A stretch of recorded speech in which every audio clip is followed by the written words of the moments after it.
back in the 1990s when the peace process arrived, our attitude towards it was that the end of the war was actually good because it wasn't going anywhere and was just making divisions even deeper. But the actual peace process itself had no real value to it. I mean, obviously the end of the war implied some sort of disarmament process as well. I mean, we never really commented on that in any detail, but it implied you weren't going to be actually using the weapons.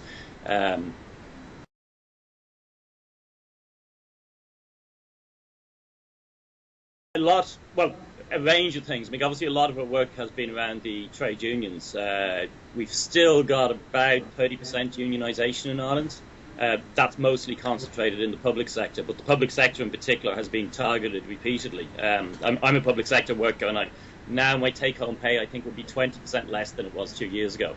That's basically out of 2 tax cuts and also tax hikes. So, I mean, that gives you an idea of the actual scale. The Irish unions, though, were coming out of a long period of social partnership, so they literally actually didn't even know how to organise a big strike.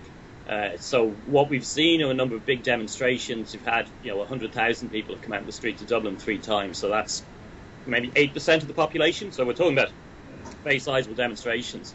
But the only actual industrial action has been a one-day public sector strike about a year and a half ago. That 250,000 workers, like basically every public sector worker, took part in, and then a work to rule that followed that.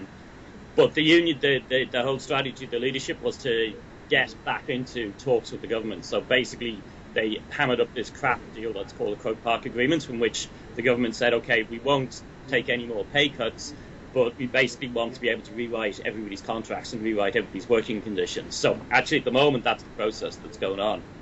Our involvement around that was basically, 2 things. In terms of the actual demonstrations itself, we were putting forward a call for a general strike. And trying to popularise that idea that if we actually wanted to fight them, this is the only way we could defeat the government offensive. And then in terms of union branches where we had members, as well as obviously pushing that as an idea in itself, also trying to maximise the kind of rank and file organisation in terms of both that one-day strike, the work to rule that followed it, and then also kind of trying to spread and build. Because of social partnership, the actual rank and file in the unions in most places was really dead. So part of what we've been trying to do is, at least in the areas where we are, trying to revive it so that there's real meetings again. Reasonably large numbers of people go to them, and you get some sort of base democracy back into the unions. Irish unions at this stage, a lot of them are very bureaucratised, so that's quite hard. The other thing we did, which is more kind of political propaganda thing, was with one of the Republican organisations, a group called Argy.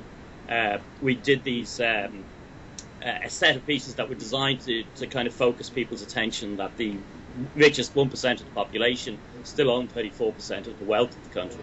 And basically to say, OK, that 1% should be paying for the cost of the crisis, not everybody else.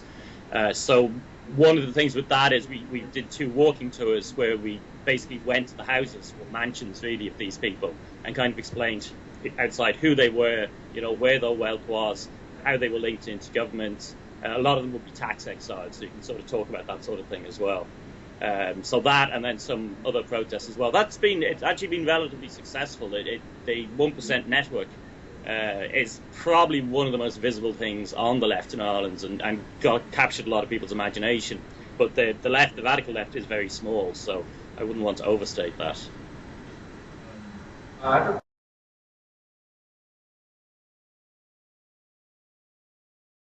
Probably, it's a somewhat contradictory level. There's a bit of an advantage in that the Irish Labour Party is actually pretty small and weak in itself. There's not even much of a social democratic tradition here.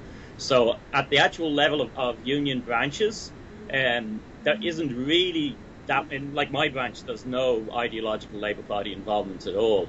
And that will be true for a number of other ones. I mean, once you go up the union structure, then yes, I mean, most of the union officials are connected into the Irish Labour Party, but it doesn't really manifest itself very often at the rank and file level. Where it would manifest itself is where, you have somebody coming down from further up going, oh, you're not actually allowed to do that. But it's, in comparison with Britain, where the Labour Party would have a much bigger membership, so you'd be much more used at the branch level to have people who are affiliated with the party. But in Ireland, that's relatively unusual.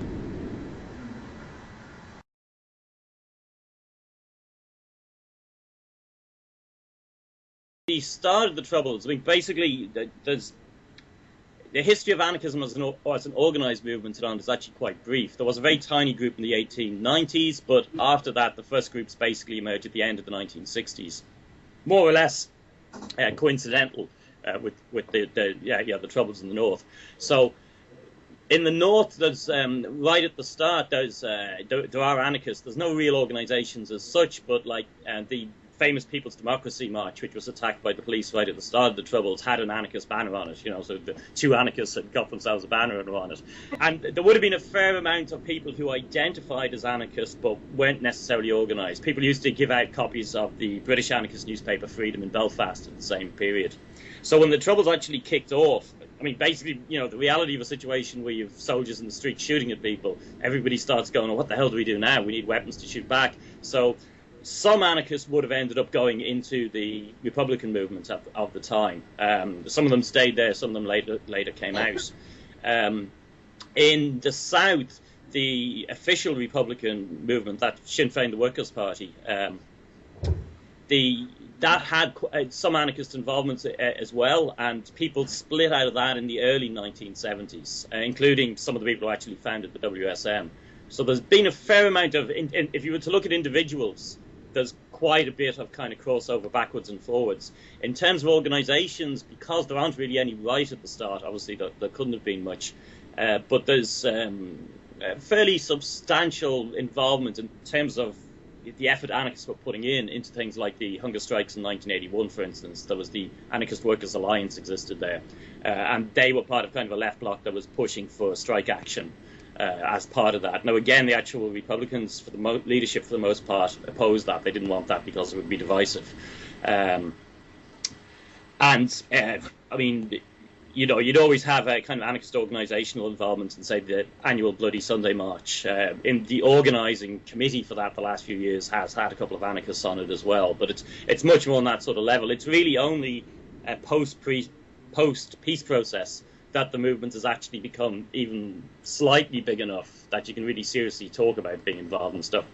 Pre that, you're talking about, you know, groups of 5 people in one city, whatever, 4 or 5 somewhere else. I mean, you know, you can't do a whole lot with that, obviously.